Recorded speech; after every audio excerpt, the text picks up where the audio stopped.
Et salut, c'est Freeman. Bienvenue sur ma vidéo pour apprendre, comprendre et surtout installer Arch Linux sur votre appareil et aussi sur machine virtuelle.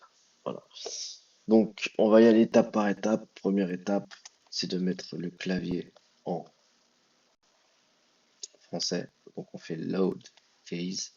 Faites attention, le A, vous mettez Q à place du A, FR. Et là, normalement, vous avez un clavier en AZERTY. Ce sera plus facile pour la suite. Ensuite, va falloir voir si on a Internet. C'est très important. Donc, on va faire ping. Si vous n'avez pas Internet, vous ne pouvez pas installer Arch Linux. Ping www.archlinux.org. Voilà, donc si ça réagit, c'est que vous avez Internet. Voilà. Si les lignes se superposent comme ça, c'est que c'est bon. Si vous n'avez pas Internet, je vous conseille de mettre votre appareil en Ethernet, de vérifier les réglages sur votre machine virtuelle si vous êtes en machine virtuelle, le NAT, ou vérifier si vous êtes bien en local avec votre VPN.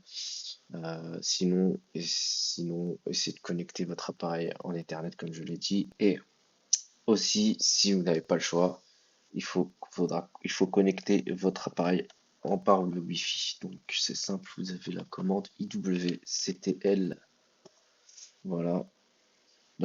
La commande, elle est simple. Vous faites station WLAN 0 connect. Et là, vous mettez votre box. Donc, vous orthographiez bien votre box, par exemple bbox. Là, vous orthographiez bien comme c'est. Voilà. Si c'est bon, vous faites entrer. Et là, si ça a bien connecté dessus, vous aurez marqué paraphrase en bleu. Et là, il faudra mettre votre code Wi-Fi. Et si votre code Wi-Fi est bien rentré, vous faites entrer et vous aurez un IWD comme ça avec rien. Vous refaites exit. Donc moi je l'ai pas fait sur la vidéo parce que je suis en VM. Voilà. Donc vous refaites ensuite le ping archlinux.org et si ça réagit, félicitations. Vous êtes en vous êtes vous avez internet. Donc maintenant que vous avez internet, voilà, il y aura deux étapes. Alors vous faites la première étape. Et si ça marche pas, on verra une deuxième étape. Donc, première étape, vous faites pacman S en majuscule, Y minuscule. Donc S pour installer, Y pour mettre à jour.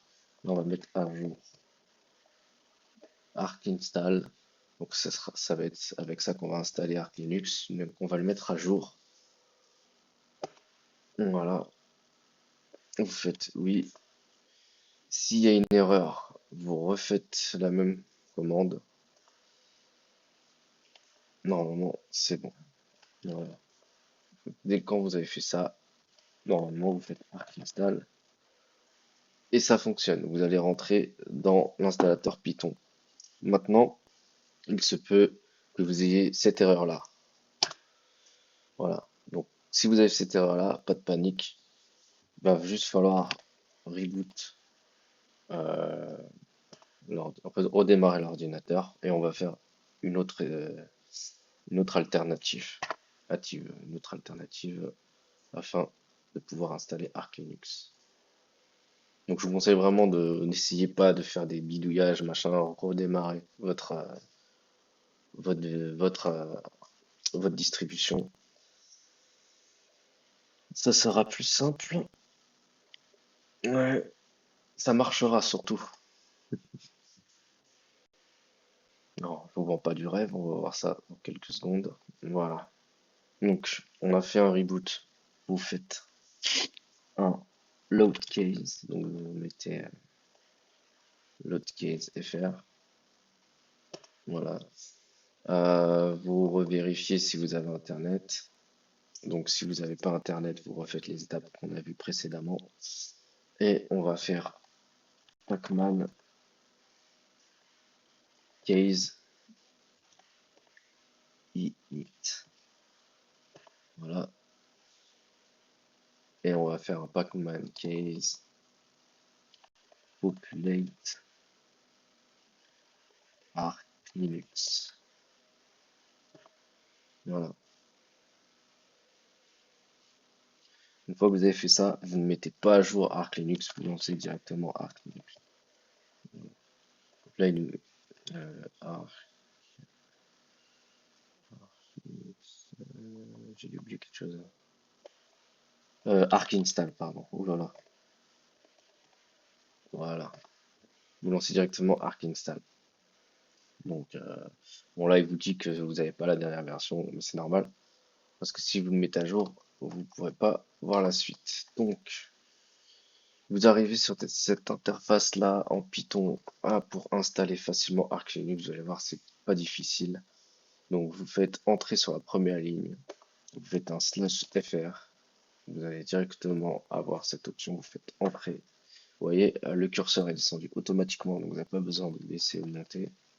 Donc, miroir, entrée. Là, vous faites un /fr. Vous faites France, entrée. Vous faites un retour. Paramètres régionaux, vous faites disposition du clavier, vous faites entrée, un /fr, fr. Langue locale, vous faites entrée, un /fr, et vous allez chercher le FRFR, entrée. Vous faites retour. Ensuite, vous faites entrée. Vous utilisez la disposition de partition optimale par défaut. Si vous voulez faire une partition manuelle, bon courage. Mais moi, j'utilise disposition de partition optimale par défaut. Voilà. Moi, ensuite, il faut choisir avec la barre d'espace. Vous voyez, la barre d'espace, ça vous met la petite étoile jaune. Donc, la barre d'espace, vous choisissez le disque dur le plus volumineux, c'est-à-dire celui où vous allez installer forcément Arch Linux et vous faites entrer. Voilà. Ensuite, vous faites ext4. Je ne vous conseille pas le btrfs, c'est pas parce que c'est pas bien, c'est très bien, mais parce que ça peut faire planter l'installation sur certaines machines. Voilà, donc je vous conseille de faire ext4. Charge cryptage du disque, je sais pas si vous voulez mettre un mot de passe sur le disque dur. Moi, je ne vais pas en mettre. Chargeur de démarrage, donc vous pouvez choisir entre les deux. Moi, je choisis Grub par défaut. Le swap, on le met, oui. Nom d'hôte, Arch Linux, je vais laisser Arch Linux. Mot de passe, je vais mettre un mot de passe root. Compte utilisateur, je vais ajouter, donc moi c'est Lyman. OK, mot de passe, voilà, par défaut. On confirme et on quitte. Profil, donc on met type, on fait entrer sur type.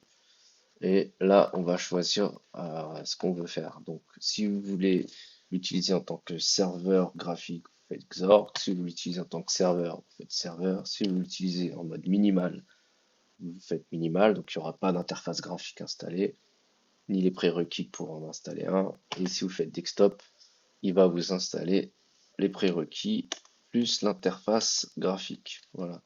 Donc là, vous avez le choix sur l'interface graphique. Moi, pour l'exemple, je vais mettre KDE, mais vous pouvez mettre ce que vous voulez.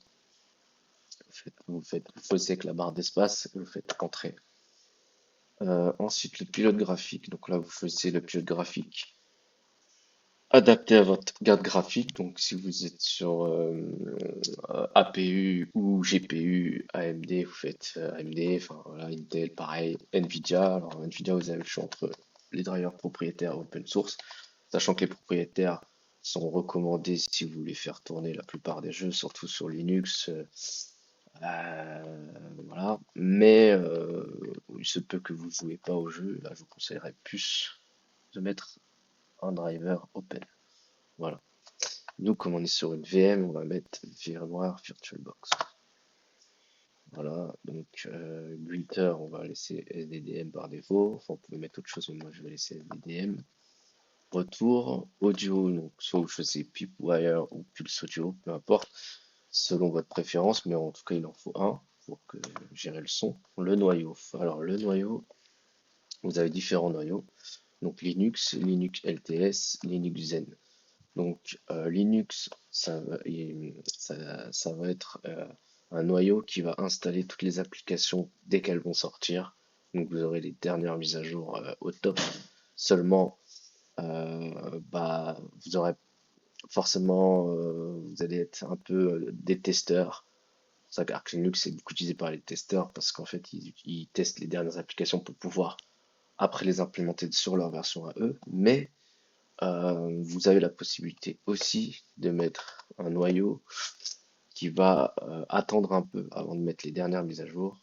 Donc, d'où LTS et Zen. Donc, LTS, c'est un peu un compromis entre le Linux et le Zen.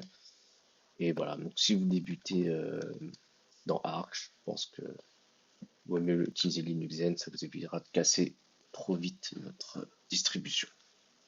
Mais bon, après, c'est au choix. Faites entrer. Paquet supplémentaire. Donc, les paquets les plus importants pour moi, c'est le pare-feu. Donc, je vous conseille de mettre GUFW, voilà, à l'installation. Alors, un pare-feu, c'est toujours mieux, surtout sur Linux. Après, vous pouvez, pour les codecs vidéo, installer VLC.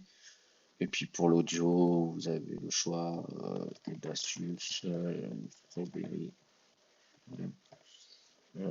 et bien sûr le navigateur Internet, donc Firefox, par exemple. Voilà, vous faites entrer.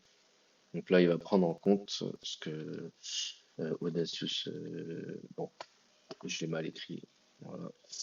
C'est avec un S, bien évidemment. Configurer le réseau. Donc là, comme j'ai pris le KDE, je vais utiliser Network Manager. Vous voyez, c'est pour GNOME et KDE. Sinon, vous faites copier configuration réseau ISO dans l'installation si vous avez pris un autre environnement graphique. Donc moi, j'utilise Network Manager. Fuseau horaire, vous faites /EU et vous choisissez Paris. Voilà, même si vous n'êtes pas à Paris, il faut aller sur Paris avec une seule ville. Voilà, désolé pour les Marseillais. Tac. Ensuite, synchronisation automatique de l'heure. Là, vous faites oui. Dépôt supplémentaire, moi je fais multilibre. Bon, testing, voilà, je vais pas l'utiliser, mais vous pouvez mettre testing si vous voulez, comme vous voulez. Bon, moi je mets au moins le multilibre, voilà, pour avoir pas mal d'applications. Euh, non libre malheureusement, mais c'est comme ça.